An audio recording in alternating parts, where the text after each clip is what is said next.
Hey, white folk, classes in session. We're going to be discussing what microaggressions are, okay? Let's jump into it. A microaggression is basically just a subtle or unintentional action or statement that's rooted in some type of bias or discrimination towards a marginalized group of people. So let me give you an example of a microaggression. And white people, you just ask yourself and be honest if you've ever said this or thought or done any of these, okay? You say this to a black person. You hear someone talking and you say, "Oh my God, you're so articulate." Why? As if black people only speak slang.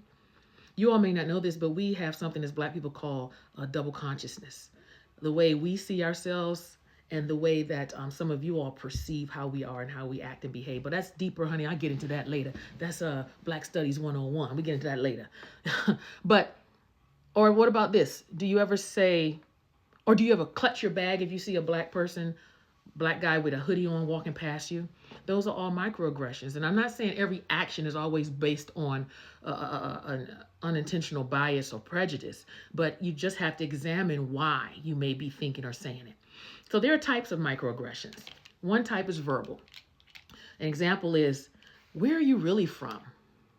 So it's rooted in stereotypes, like all Latinos are from Mexico, or all Asian people from China. You understand? Those are microaggressions.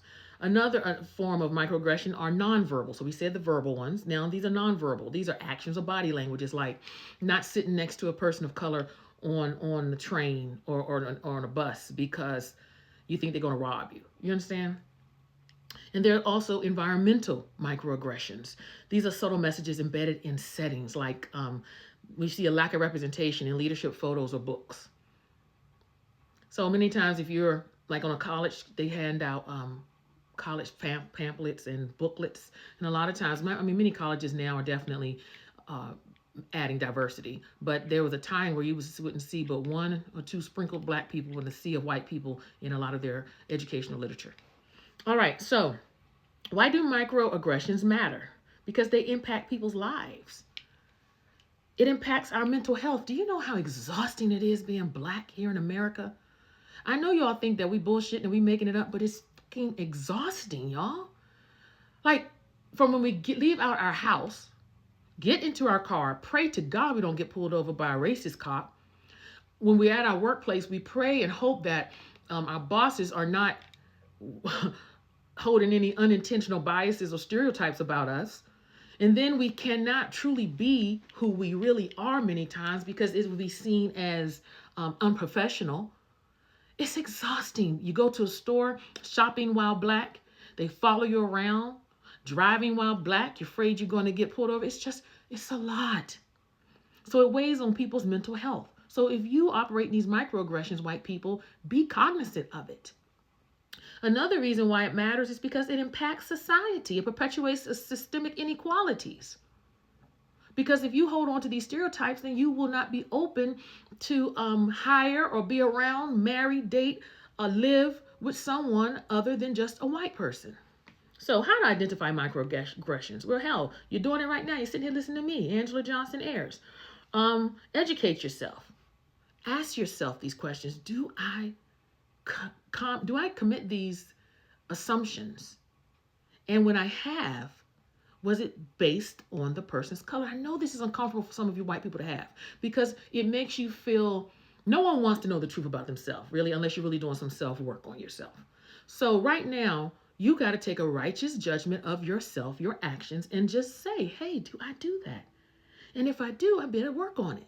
Particularly if you are a white person who holds any type of leadership position or leadership role with your firm or company, this affects your bottom line because it will affect your hiring. It will affect the outcome of your employees, and that is not good because at the end of the day, it affects your profit margin, which is what? Your money. All right. So also continue to reflect on feedback from other people. If you have friends who are of other races, ask them, hey, do I ever say anything? You know, I've been listening to this woman on YouTube or TikTok, and she's been teaching about microaggressions. Do I do that? And be open to listen, okay? So I'm gonna leave that at this because I don't want to make this video too long. So again, microaggressions is just unintentional biases that you may have towards a marginalized group of people. It can be a verbal, it can be nonverbal, and it can be action. But most importantly, white folk, just keep learning and educating yourself. Yes, you're not gonna know and learn the plight of the black man in one video. Okay, so pace yourself. But thank God there are libraries where you can get books and you can watch lectures and you can grow. All right, take care. And also, somebody did ask me, do I do workshops? I do. I do trainings and workshops, corporate trainings as well. I really enjoy doing corporate trainings where I work with CEOs and other leaders where they can identify if they themselves hold any unintentional and unconscious biases towards people, because that affects every part of your company and corporation. And if you don't have a happy, healthy workforce, then your bottom line is not reaching its potential. So if you ever want me to come and speak, message me, and I'll be more than happy to talk with you further. All right, y'all be blessed. Talk to you soon. Y'all know I like coffee, and you see where it says buy me coffee. Y'all been telling me how much you enjoy my videos, but buy a sister some coffee or Venmo a sister. All right, until next time, sisters, keep drinking your water, mind your black business, and black men, keep doing what you do, because can't nobody do it better than you.